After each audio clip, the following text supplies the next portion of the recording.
Au recensement général de la population, l'Institut national de la statistique INS procède à la mise en place d'un réseau de journalistes. Les détails tout de suite dans cette édition et puis nous parlerons de renforcement des capacités. La Fédération nationale de l'industrie touristique de Côte d'Ivoire outille ses membres pour le bien-être de sa clientèle. Bonsoir à tous et merci d'être avec nous pour cette édition du journal sur Business N4 Africa. Nous l'avons annoncé dans les titres, l'Institut national de statistique INS a initié ce vendredi la mise en place d'un réseau de journalistes et d'une plateforme de collaboration avec les groupements de presse. L'objectif étant de se faire aider par la presse quant à la sensibilisation des habitants de Côte d'Ivoire sur les bien-fondés du recensement général de la population. La collaboration a été officialisée par la signature d'une convention. On en sait plus avec Daniel Kodjo et Tima Traoré. Ces signatures viennent confirmer le partenariat entre les journalistes de Côte d'Ivoire et l'Institut national de la statistique INS. La structure étatique accompagnée par l'UNFPA s'engage ainsi à fournir des informations à la presse locale pour mieux sensibiliser les populations vivant en Côte d'Ivoire sur les bien-fondés du recensement général. Qu'il s'agisse de presse audiovisuelle, de presse écrite, de presse en ligne ou encore d'organes de régulation, tous ont un rôle important à jouer. Voilà tout l'intérêt de notre rencontre de ce jour qui vise à mettre en place une collaboration avec ces différentes structures. Le réseau de journalistes se veut un espace de collaboration et d'échange entre les différents acteurs que nous sommes. Quant à la plateforme de collaboration avec les patrons de presse et les organes de régulation, elle a pour objectif d'accompagner cette opération nationale qu'est le recensement de la population. Aujourd'hui, toutes les franges de la population sont en contact avec les médias, soit par le biais d'un article de presse ou en ligne, d'une émission radio ou d'un reportage télé, ce qui signifie donc que votre voix compte. Les journalistes sont conscients de leur rôle essentiel dans le processus de vulgarisation des informations du recensement général. Les acteurs des médias en Côte d'Ivoire ont salué l'initiative de l'Institut national de la statistique. Je voudrais remercier M. Defou Nguessan, directeur général de l'INS, et son équipe managériale pour cette approche plus proche du partenariat que de la simple collaboration. C'est un bel exemple de partenariat qui se fixe aujourd'hui et nous souhaitons que cela puisse perdurer dans le temps au bénéfice de nos différentes structures, mais surtout au bénéfice des populations de Côte d'Ivoire.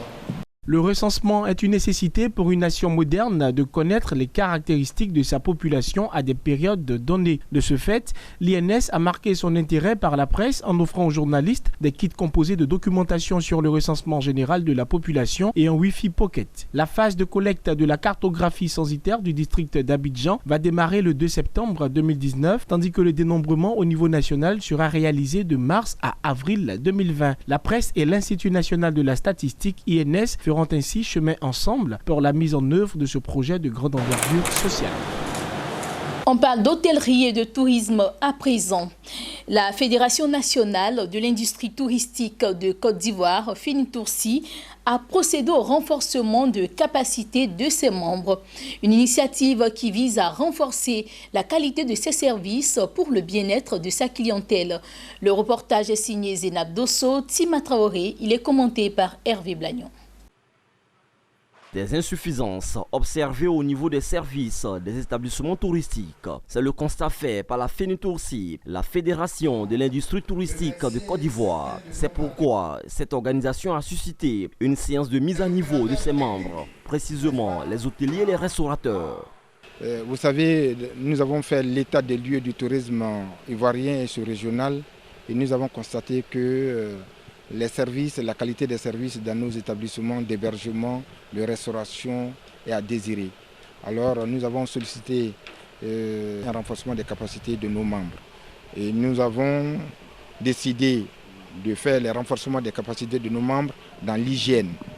dans la réception, dans les hôtels et surtout un tronc commun, l'anglais. Pour la FENITOURCI, le secteur de la restauration et de l'hôtellerie représente 10% d'emplois directs dans le tissu social, un secteur stratégique auquel cette fédération attache du prix. Cette rencontre bénéficie du soutien de plusieurs partenaires pour la réalisation de ce projet, notamment le groupe ESSOR, opérateur technique en charge de piloter la formation. Eh bien, nous allons former ceux qui travaillent donc dans les hôtels, à renforcer, n'est-ce pas, leur capacité dans les différents domaines de l'hôtel, à savoir le hall d'étage, le service de restauration, etc. Tout ce qui concerne l'hôtellerie. Et pour ça, donc, nous avons mis en place une équipe dynamique d'experts, comme je le disais, pour donc intervenir sur les différents pans de ce séminaire. Expert du domaine, Grabazil croit en l'évolution du tourisme, un secteur bénéfique pour l'économie ivoirienne. L'industrie touristique, c'est une industrie qui est porteuse d'espoir pour la Côte d'Ivoire. Dans le domaine des emplois, c'est le secteur où il y a beaucoup plus d'emplois qu'ailleurs. À l'ouverture de cet atelier de formation, le représentant du ministre du Tourisme et des Loisirs a salué cette initiative destinée à améliorer les prestations des acteurs de la chaîne de l'hôtellerie et de la restauration. Débutée ce 29 août à Abidjan, cette rencontre de formation des acteurs de l'hôtellerie et de la restauration prend fin le 17 septembre. À cette occasion, 150 participants verront leurs capacités renforcées sur le thème « Renforcement des capacités des hôteliers et restaurateurs » membre de la FENITOURCI dans le district d'Abidjan. À quelques jours de la fin des vacances scolaires en Côte d'Ivoire, la mairie de la commune de Cocody a initié une activité récréative au profit des petits de sa commune. Une activité qui consiste à visiter une entreprise de fabrication de chocolat dans la zone industrielle de Yopougon, c'est dans le nord d'Abidjan. On en sait plus avec Emmanuel Bonzo et Richard Akeke. Susciter des vocations et développer l'esprit d'entreprise chez les enfants, c'est tout le sens de cette activité de vacances organisée par la mairie de Cocody. Dénommée les mercredis récréatifs, l'édition 2019 a permis aux tout-petits de faire la visite d'une usine de fabrication de chocolat basée dans la zone industrielle de Yopougon. Une occasion pour les enfants de passer de bonnes vacances tout en s'instruisant. Le maire Yassé, dans sa politique, a mis au cœur l'accompagnement des enfants, des femmes et des jeunes. Et c'est dans ce cadre-là que chaque semaine, la commune de Cocody fait sortir ses enfants pour des activités récréatives, mais des activités aussi éducatives. Et c'est la priorité du maire Jean-Marc Yassé, accompagner les enfants, accompagner la jeunesse, accompagner les femmes. C'est pour ça que ce matin, nos enfants vont à la zone industrielle de Yopougon.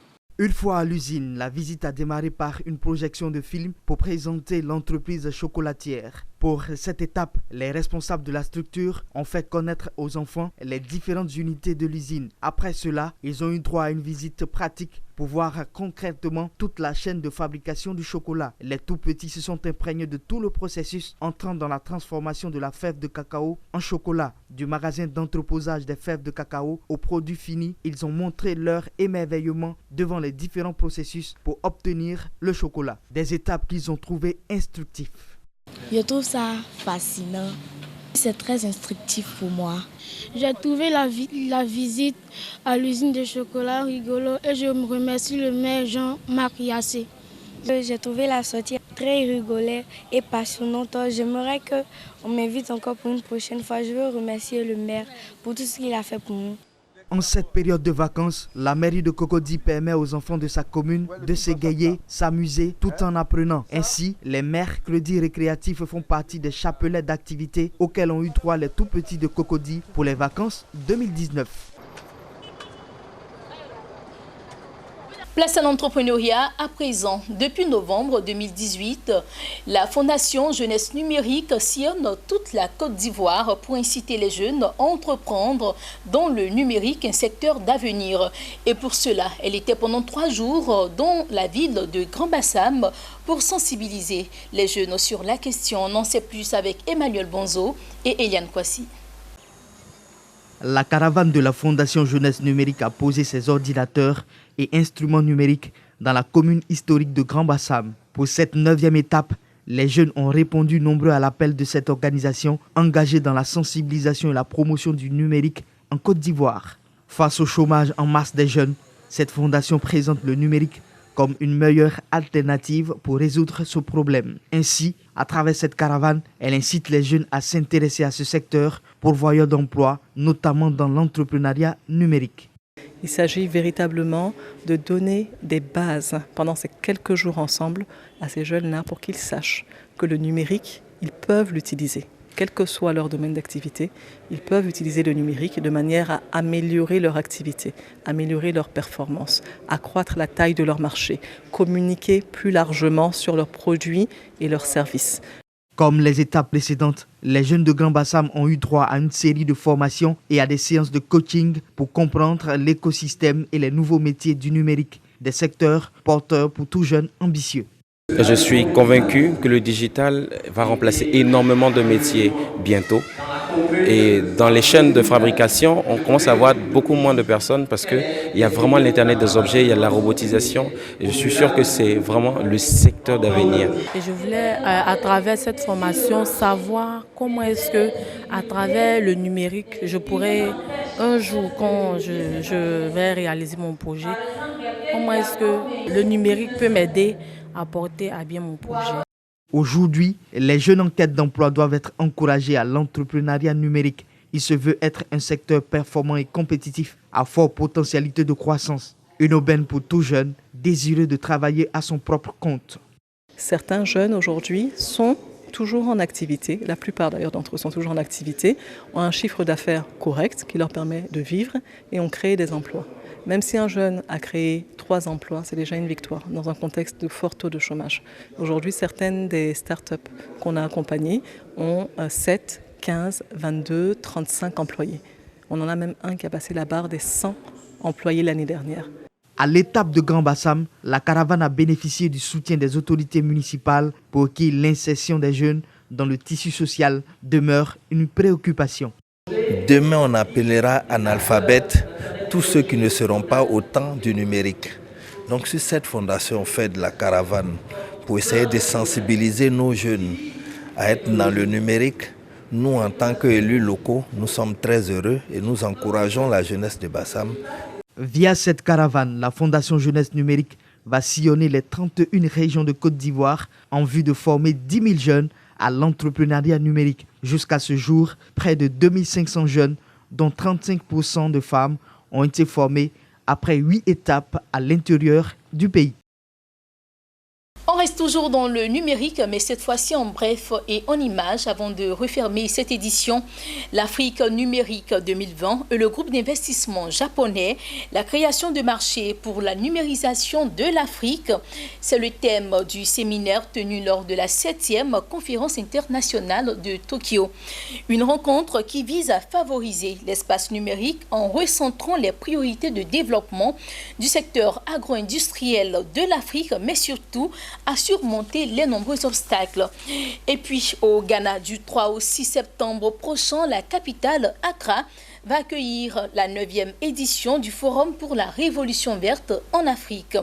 Cette rencontre des différentes parties prenantes des secteurs agricoles en Afrique sera orientée vers les opportunités offertes par le digital pour un développement des systèmes agricoles sur tout le continent.